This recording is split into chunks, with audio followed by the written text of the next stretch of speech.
Hey, this is Colin with iBuyCameras.net. Just wanted to do a quick video review of the Canon EOS 5D Mark II.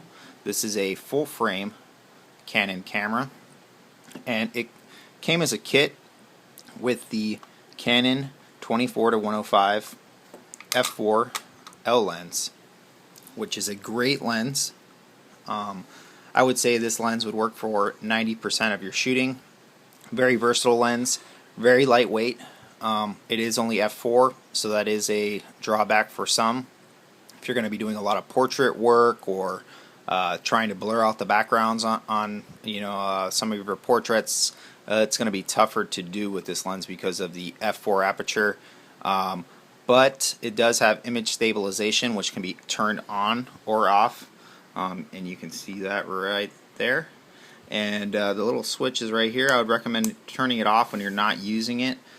This makes it a lot easier to handhold the camera in low light, and it really does work. It's not a gimmick. But like I said, if you're trying to make that portrait really pop and blur out the background, it's a little tougher to do even at the 105 millimeters. It is possible, but it's a lot easier with a wider aperture like a 2.8 or even f2. The 135 f2 for Canon is probably their best portrait lens. So if portrait is not your number one thing and you're just looking for a great travel lens, this would be my number one travel lens for sure. Because of the great range. 24 is very wide, gives you that great wide look, and then 105, like I said, you're able to still take some portraits and zoom in on stuff, and the lens is just incredibly sharp. It's not too heavy. Canon has a real winner here, and the other thing is Nikon doesn't have a lens in this range that can touch it in terms of sharpness. Nikon's equivalent is the 24-120. It sells for more money than this lens, and it's known to be a real dog and not very sharp. Now back to the 5D Mark II.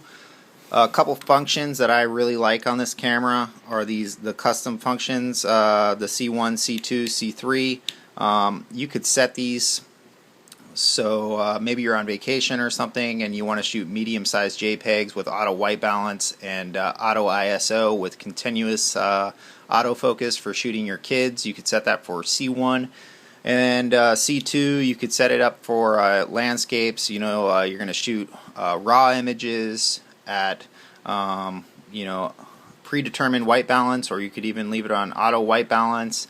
And 100 ISO, you're going to be using a tripod or something like that, so that would be your C2 setting. And then your C3 would be maybe you have a couple other people traveling with you that aren't photographers, and you just want it to be totally automatic, more like a point and shoot. You could have C3 set up that way for them.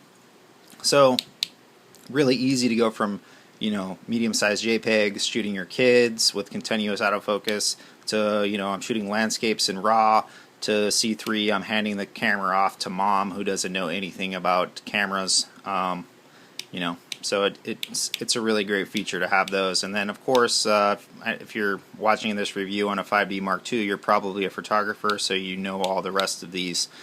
So I'm not going to cover that. This camera does not have a built-in flash. I find that to be a kind of a drawback.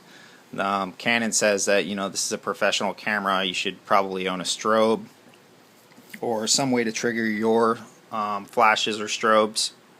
I still think a pop-up flash is nice to have just for fill light, or those times that you don't want to carry a flash with you. Also, just to trigger strobes, it's nice to have. Anyways, the D700 definitely has the upper hand on that. It does have a built-in flash or a pop-up flash. The build quality on this camera, it's a lot lighter than the D700, but I do like the grip on the camera more than I do on the On the Nikons, it's just a little bit fatter, a little chunkier, tends to fit in your hand a little better. That's just my opinion. And let me do this. I'm going to put the D700 next to it so you can check that out. And you can see that the prism on it's just bigger. It's got better weather seals. It's just heavier in weight overall. You know, it's got these like rugged caps over everything, so if it were to get splashed or something like that.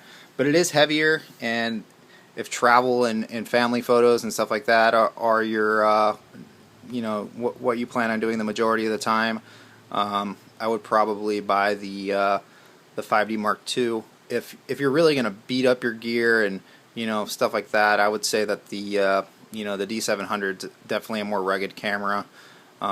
It just feels really solid, but it's heavy, and if you're going to be carrying that all day, that's definitely going to be a pain on your shoulder. Anyways, back to the 5D Mark II. I'm going to have another review on the D700, but I really like this camera.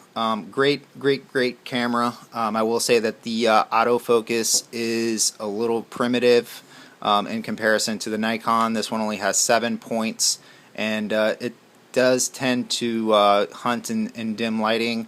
So like I said, this camera is not your sports shooter's camera. You know, it's not great for fast action, but it really excels if you can put it on a tripod or have models pose for you, or if you're shooting weddings or something like that. But the autofocus is definitely an issue that has been rectified in the EOS 5D Mark III. And that would be the major upgrade for the 5D Mark III, in my opinion. If you are a EOS 5D shooter, or 5D1 or 5D Classic, whatever you want to call it, the LCD on this camera has been greatly improved, and I would say that would be one of the major upgrades. When using the 5D, a lot of this camera is the same in comparison, but it was really hard to see how your images were going to look on the camera. You pretty much had to wait till you downloaded your images to tell if you got the shot or not. With this camera, the LCD is really sharp, really bright, nice to look at. Battery life on this camera is great. Haven't had any issues with that. But I really like this camera. I guess if you're going to be, you know, walking around with this camera a lot, carrying this camera around, and doing travel, I would probably want to take my EOS 5D Mark II.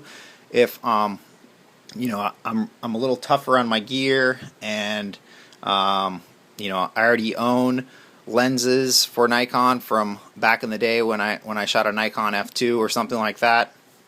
All those lenses are going to work on the F2 or D700, and I think that's a real plus. But this Canon, the images are very large, very sharp, and you really can't go wrong with either system. But this is a great camera. This is a great time to get into the full frame market if that's what you're looking for. Check out the EOS 5D Mark II. Like I said, you can get these on eBay or on an online forum for you know, probably $2,500-$2,600 with this lens.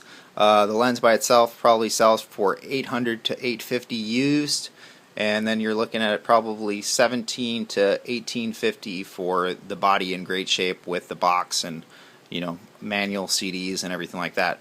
But great body, great image quality. It's definitely a pros camera, and the images pretty much speak for themselves. Check them out on Flickr or something like that. But yeah, check us out. ibuycameras.net. This is Colin. Thanks a lot. I appreciate it.